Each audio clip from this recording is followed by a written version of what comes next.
In the heart of Veradale, a city known for its innovation and booming industries, there lived a quiet but brilliant inventor named Elias Moreau. Elias was unlike the fiery visionaries who shouted their ideas to the rooftops. He was modest, thoughtful, and often dismissed because he lacked the charisma to sell his inventions.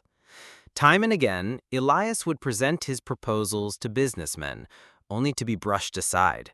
Yet Elias carried within him an understanding of people that most failed to see. The realization that men and women fight hardest not for what they are told, but for what they believe is their own idea. And so, he lived by one guiding principle that changed his destiny. Let the other person feel that the idea is theirs. The chance to test this principle came when the Council of Veradale announced a competition for a new citywide energy system.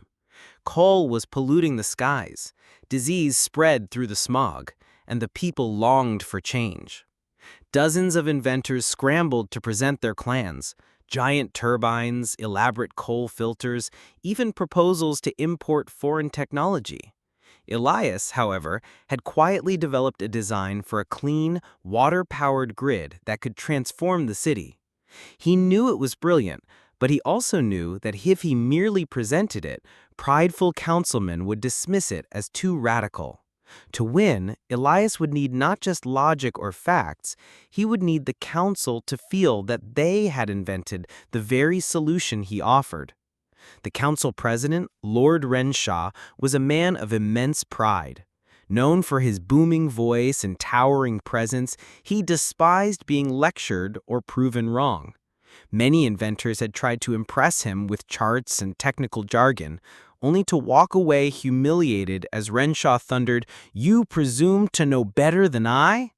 Elias, observing these failures, crafted a different strategy. He would not present himself as the genius with all the answers. Instead, he would play the role of a humble guide, planting seeds of thought and letting Renshaw believe the discovery was his own. At their first meeting, Elias did not reveal his grand design. Instead, he asked questions. "My lord, what do you think causes most of the sickness in the city?" Renshaw leaned back, pleased to be asked, and launched into a speech about the smog, the coal, and the people suffering.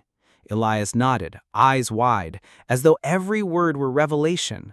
Then he asked softly, "If we could use something the city already has in abundance, like the river that flows through its heart, could that solve two problems at once, clean power and cleaner air?" Renshaw's eyes lit up. "Yes," he thundered. "Exactly. Why haven't these fools thought of it before?" Elias merely smiled, saying, "A brilliant thought, my lord." The seed had been planted. Renshaw believed the idea was his own. Over the next weeks, Elias continued this careful dance. He never claimed ownership of the design. Instead, he asked guiding questions.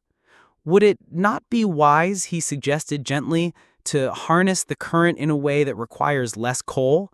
Renshaw slapped the table with enthusiasm. "Yes, yes, that is what I was just thinking myself." The more Renshaw believed the invention was his, the more fiercely he defended it before the other council members. Soon the council chamber echoed with Renshaw's booming voice.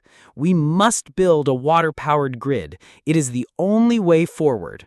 Elias, sitting silently in the corner, watched with quiet satisfaction as his idea took root, not as his own, but as theirs. The project was approved and work began, but even then, Elias did not rush to claim credit. When engineers asked technical questions, he deferred to Renshaw, who then turned to Elias privately for advice. Elias would whisper the solutions, which Renshaw would proudly proclaim as his own.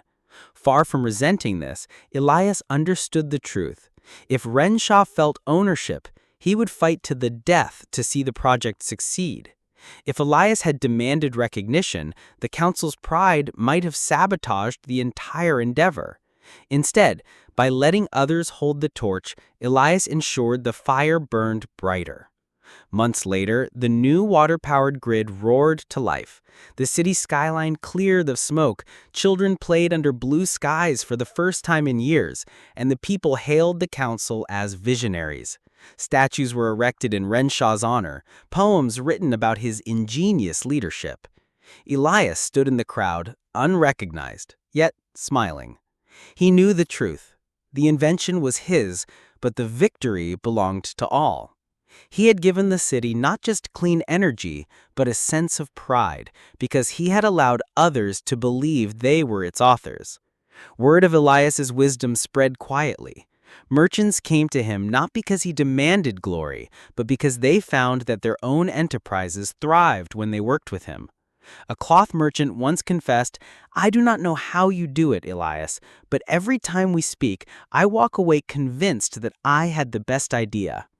Elias cluckered, replying, "That is because you did."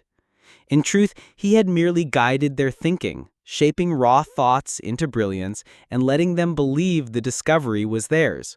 This, he knew, was more powerful than persuasion. It was empowerment. The principle of letting others feel ownership is not just manipulation, as cynics claim. Elias lived by it with sincerity, believing that every person hungers for significance. To steal credit is to starve that hunger. To share it is to nourish greatness. He often told apprentices, "The surest way to win a man's heart is not to show him how smart you are, but to show him how wise he already is." People, when given ownership, invest their pride, their passion, and their loyalty. And loyalty, once earned, is stronger than any argument.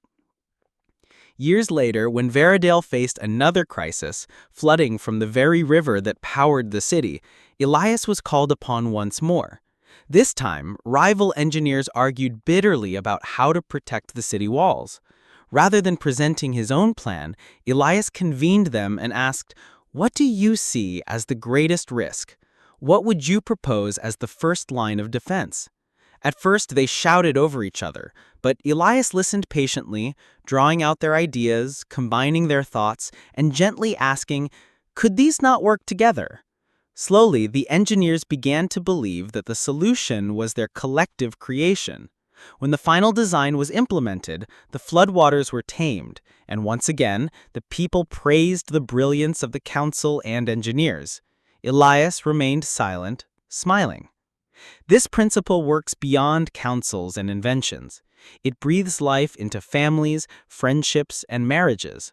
A husband who demands obedience may face resentment, but one who asks his wife's opinion and embraces her ideas will find harmony.